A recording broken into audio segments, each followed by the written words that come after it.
Voilà, je vous remercie. Je voudrais tout d'abord, au nom du chef de l'État, remercier et féliciter les populations de Sédhiou pour leur accueil exceptionnel et leur faire savoir que le président a pris l'exacte mesure de leurs préoccupations en échangeant et en communiant directement avec elles. En 2015, le président de la République était venu ici, dans les mêmes circonstances, pour faire un conseil présidentiel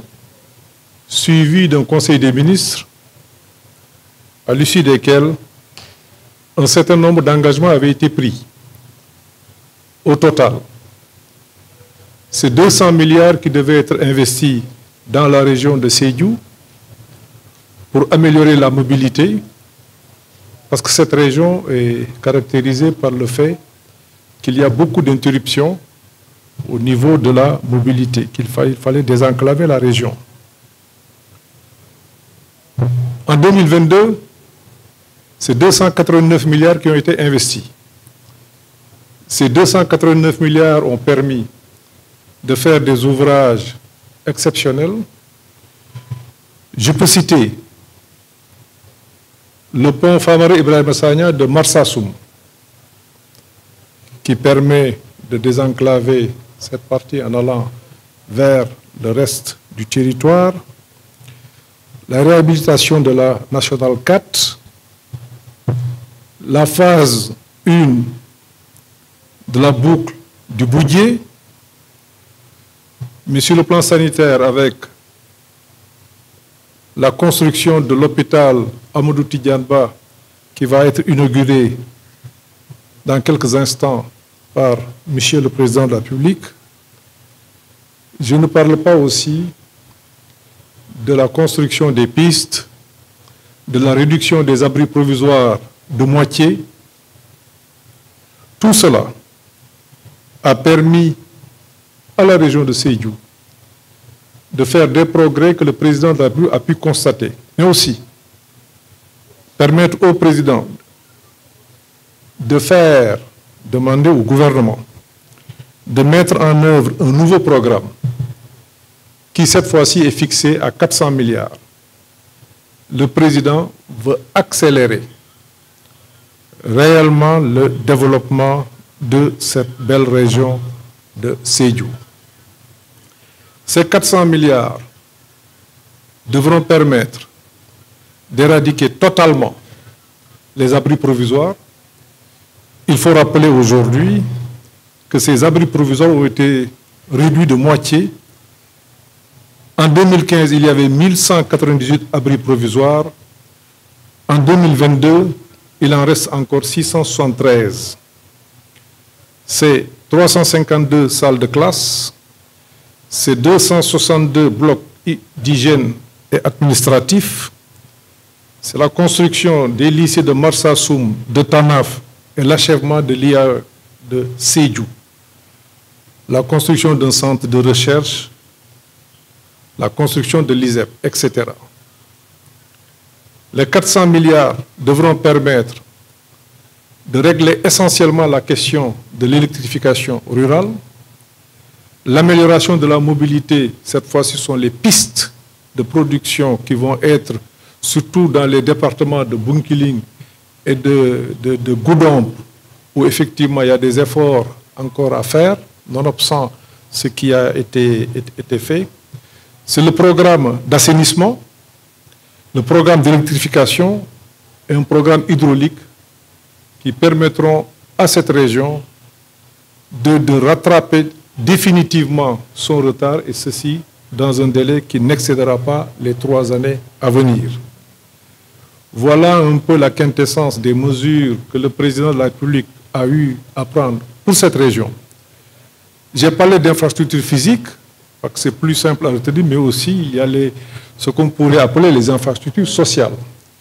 que ce soit au niveau des bourses de sécurité sociale,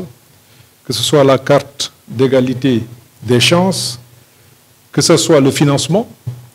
que ce soit le financement notamment des femmes, que ce soit l'emploi des jeunes, Dans tous ces secteurs, des instructions très claires ont été données au gouvernement. Et dans les prochains jours, des communications devront être faites en Conseil des ministres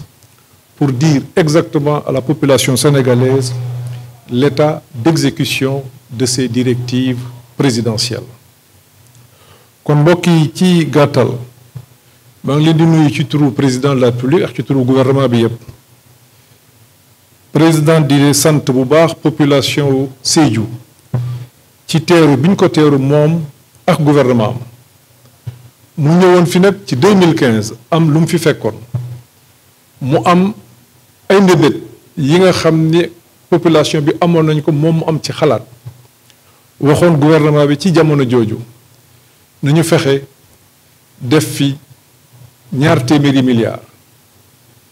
bi ñu ñëwee ba ci cappaandaw bi egsi fi en 2000 yi doog a ñëw rapport bi ñu def fekk nañu gouvernement bi def fi 289 milliards maanaam ñaar téeméeri milliards ak juróom-ñeent fukk yu ak yu teg biñ ko nattee gis nañ ni pont wu Marsassoum pont bi ñu dëppee Famara Ibrahima Sagna def nañ ko loolu dina yombal dem beeg dikk bi ndax buñ la nettalee niñ fi daan tukkee ci jamono jooju ñi bëgg a dem booru Ziguinchor wala ñi bëgg a dem booru Banjul buñ la nettalee li nga xam ne daan nañ ko gis daanaka da nga daan yéemu gis nañ ni ci wàllu njàng mi parce que lu ci nekk foog mag lu ma ci tànn parce que moo bëggee lim li ñu fi def yépp mën naa wax ni xëy na tey fii la ñuy fanaan te fi mu nekk ni président ngi dem di ubbi ji hôpital bi ñu dippee Thierno Amadou Tidiane Ba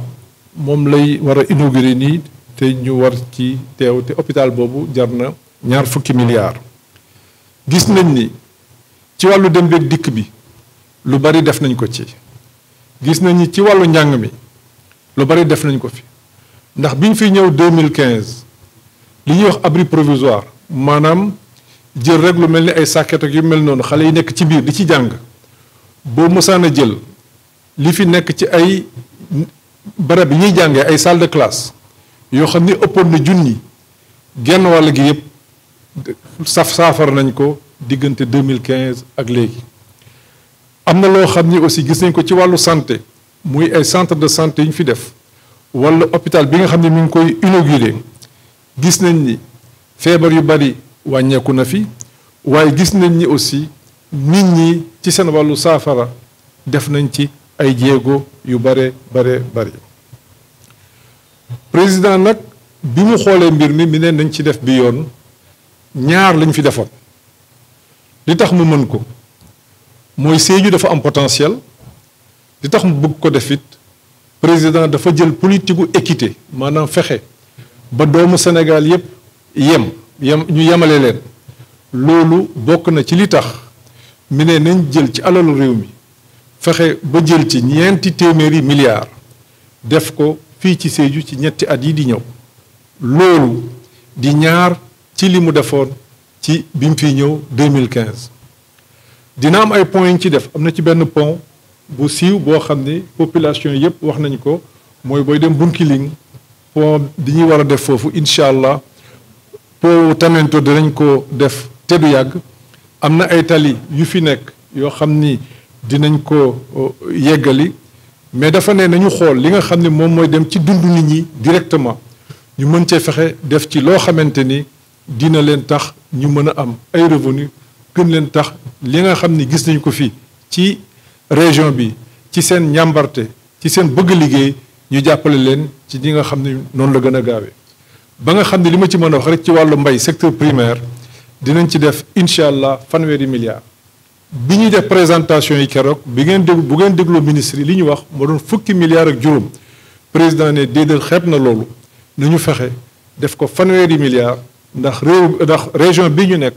potentiel bi mu am ci wàllu mbay foog ñu accélérer ko pour que région bi mën a dund ci li muy am mais aussi mën a fexe ba mën a jàppale yeneen région yi nga xam ni dend nañu ak moom ñu mën ci dund wala ñuy jaayi sax ba Ndakaaru leneen li nga xam ni président wax na ko mooy ci wàllu njàng mi abri provisoire nee na fii ak ñetti at waratu fi am dëgg la junni la woon dindi nañu juróomi téeméer yi waaye nee na non seulement nañ tabax école yu bees parce que population bi day dox mais li fi nekkoon ci abri provisoire fii ak ñetti at yi dina jeex. nee na ci wàllu courant électrification rurale notamment dinañu fexe ba ñu électrifier village yëpp parce que loolu dafa bokk ci politique am muy électrification universelle. Ndakaaru ñun am nañu courant yeneen dëkk yi courant am na fa mais fii ci wàllu électrification donte courant am na ci ñu baree bari mais dañ ko war a baral ba nga xam ni képp koo xam ne doomu Sédhiou nga nañu fexe ba nga am courant. leneen li nga xam ne gis na ko mooy ci wàllu ndox am na ay forage yu ñu fi gas am na ay château d'eau yu fi nekk am na aussi ay installation yoo xam ne bi ko président saytoo fekk na installation yooyu xaw a màgget nee na yi ci màggetoon yëpp nañ ko fexe mu bees mais nañu yokk capacité yi pour que problème mu ndox ñu bañ ko fi wax. lampadaire solaire boo demee ci dëkk yenn dëkku Ndakaaru yi da ngay gis mbedd yi ñu éclairer ko nee na fii ci biir Sédhiou ci département bi ci région bi yëpp moo xam département de Goudomp wala beneen département de boo ñëwee ba Marsassoum nee na mbedd commune bu nekk ci biir région bi dinañ la jox lu mu tuuti dinañ la jox ñaar téeméeri lampadaire solaire ba nga xam ni jàpp nañ ni chef lieu yi dinañ ci mën a am de communes yi mais aussi yenn village yu bari dinañ ci mën a am